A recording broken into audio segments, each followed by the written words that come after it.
Jean-Louis, c'est l'info de ce début de semaine. Michael Schumacher est sorti du coma. Alors dans quel état est le pilote? Et est-ce le début pour lui d'une longue et nouvelle bataille?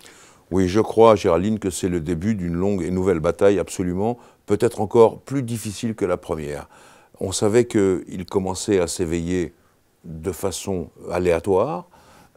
Et d'ailleurs, quand on dit partout qu'il est sorti du coma, c'est vrai et ce n'est pas vrai, parce que ça, c'est cyclique. Il a des retombées assez profondes. Mais quand même, il y a début peut-être d'une petite prise de conscience de ce qu'il est et d'où il est. Bref, il est transféré à Lausanne, dans un institut spécialisé. Et là, maintenant, commence ce que j'appelle la reconstruction. Et ça, c'est ce qu'il y aura de plus dur, sachant qu'il n'y a pas eu de rupture de la moelle épinière, mais que le cerveau est très atteint.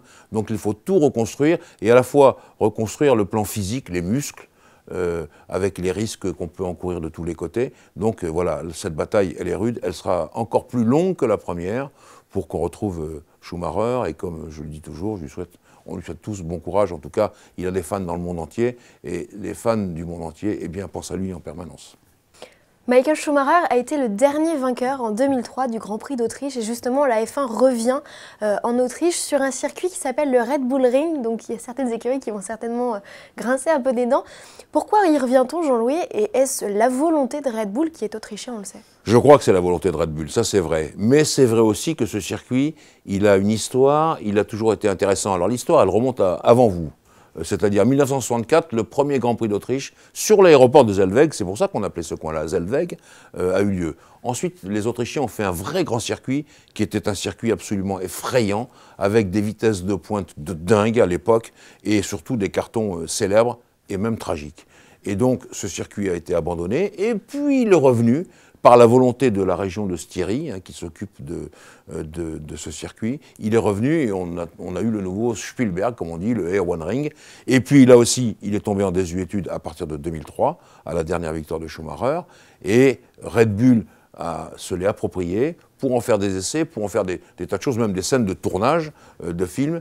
Et pourquoi pas le remettre au goût du jour, c'est ce qui a été fait. Et pourquoi pas faire un circuit là-bas et un Grand Prix là-bas, puisque Red Bull, je crois, va à peu près tout payer. Donc des écuries vont grincer des dents, mais on n'y peut rien, c'est comme ça. Et après tout, pourquoi pas, c'est un circuit très amusant. Alors justement, piste courte, mais vous pensez qu'il va y avoir beaucoup de spectacles là-bas? Alors, comme toujours, je dirais c'est le Canada, puissance 2 ou puissance 3, à savoir que ce n'est pas vraiment un circuit formidable, c'est de l'accélération-freinage. Des lignes droites, des virages serrés. Mais on sait que sur ce genre de circuit, c'est toujours très amusant, les courses sont animées. On l'avait dit pour le Canada, ça a été le cas, et j'espère que ce sera pareil ici en Autriche. Je rebondis, accélération, freinage, c'est les motoristes qui vont avoir un peu mal au cœur? Oui, c'est plus dur pour eux, pour la consommation d'une part, mais surtout pour l'usure des pièces. Rémi Taffin, chez Renault Sport, dit quelque chose de très juste. On est à 700 mètres d'altitude, donc le turbo compense, et donc pour compenser, il tourne plus vite. Donc on peut avoir des problèmes de rupture de pièces, et donc il faudra faire attention de ce côté-là. Jean-Louis, on va terminer par un petit mot sur les 24 heures du Mans qui se sont déroulées le week-end passé. On a vécu une course assez épique. Qu'est-ce que vous en avez pensé, vous? Moi, je me suis régalé. Voilà, alors j'étais de garde devant ma télé, donc j'ai regardé beaucoup la télé.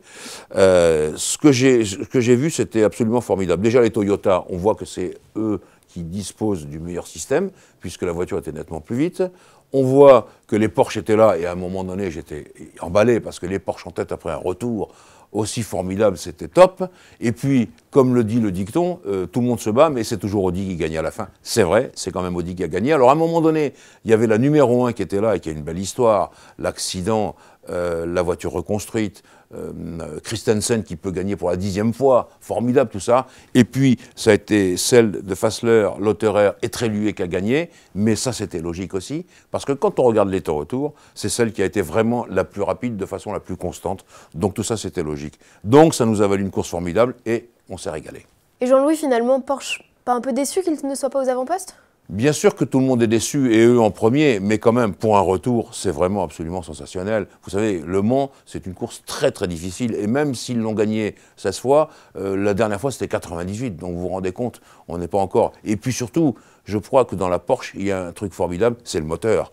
Ce petit moteur 4 cylindres en V, vous vous rendez compte, avec toute la puissance qu'il doit récupérer, redistribuer par l'électricité et tout, moi j'ai trouvé ça absolument formidable.